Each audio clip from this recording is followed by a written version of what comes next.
Madayi college നിയമന വിവാദത്തിൽ ആഭ്യന്തര അന്വേഷണം നടത്തിയ ഉപസമിതി കെപിസിസിക്ക് ഉടൻ റിപ്പോർട്ട് കൈമാറും. വിവാദ നിയമനങ്ങൾ നിലനിർത്തിക്കൊണ്ട് യോഗ്യതാ പട്ടികയിൽ നിന്ന് അവഗണിക്കപ്പെട്ട 2 പേർക്ക് കൂടി നിയമനം നൽകാനാണ് ശുപാർശയെന്നാണ് സൂചന. എം.കെ. രാഘവൻ ചെയർമാനായ ഭരണസമിതിക്കെതിരെ ജില്ലയിൽ നിന്നുള്ള കോൺഗ്രസ് നേതാക്കൾ ആരോപണവുമായി രംഗത്ത് വന്നതിന് പിന്നാലെയാണ് അന്വേഷണത്തിന് കെപിസിസി ഉപസമിതിയെ നിയോഗിച്ചത്. കോൺഗ്രസ് ഭരിക്കുന്ന മാടായി സഹകരണ കോളേജിൽ CPM അനുഭാവികളായ ഉദ്യോഗാർത്ഥികൾക്ക് നിയമനം നൽകിയതിനെതിരെയാണ് കോൺഗ്രസ് പ്രാദേശിക നേതൃത്വം പ്രതിഷേധവുമായി രംഗത്തെത്തിയത്. ഭരണസമിതി ചെയർമാനായ എം.കെ. രാഘവൻ MPക്കെതിരെ പാർട്ടി പ്രവർത്തകർ പ്രതിഷേധം ശക്തമാക്കിയതോടെ KPCC നേതൃത്വം ഇടപെട്ടു.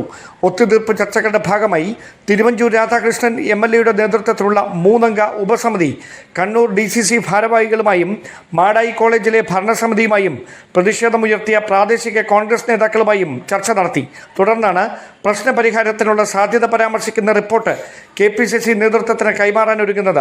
യോഗ്യതാ പട്ടികയിൽ ഉൾപ്പെട്ടിരുന്ന കരിവള്ളൂർ സ്വദേശി K. വൈശാഖ്, കോൺഗ്രസ് പ്രാദേശിക നേതൃത്വവുമായി ബന്ധമുള്ള വനിതാ ഉദ്യോഗാർത്ഥി എന്നിവരാണ് പരിഗണനാ പട്ടികയിൽ ഉള്ളതെന്നാണ് സൂചന.